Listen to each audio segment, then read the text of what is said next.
প্রথমে ভালো করে নুন হলুদ মাখিয়ে মাছগুলোকে একটু হালকা ফ্রাই করে তোমরা ভেজে নেবে।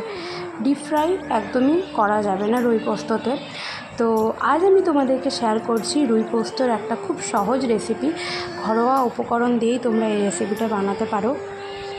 তাহলে চলো ভিডিওটা স্কিপ না করে পুরো ভিডিওটা দেখতে থাকো।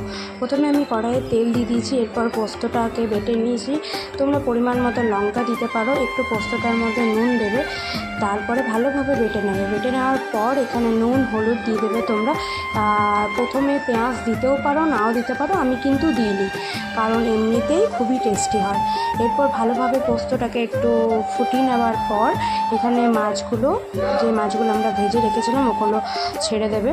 আর একটু চেরা কাঁচা লঙ্কা তোমরা দিয়ে দিতে পারো, আর ওপর থেকে একটু ধনেপাতা ছড়িয়ে দেবে, যাতে করে টেস্টটাও খেতে খুব ভালো লাগবে আর দেখতেও কিন্তু খুবই সুন্দর লাগবে। আর ওপর থেকে কিন্তু কাঁচা সরষের তেল দিয়ে দেবে তোমরা। ব্যাস হয়ে গেল আমাদের খুব সিম্পল এবং খুব টেস্টি একটা রুই পোস্ত রেসিপি। চলো তোমরা একবার ফটাফট বাড়িতে বানিয়ে নাও আর আমাকে কমেন্ট করে জানিও যে এই রুই পোস্তটা খেতে কেমন হয়েছিল। আজ আসি, দেখা হচ্ছে নেক্সট ভিডিওতে। বাই, সবাই ভালো থেকো, সুস্থ থেকো। এরকম রান্নার ভিডিও পেতে গেলে সাবস্ক্রাইব করো।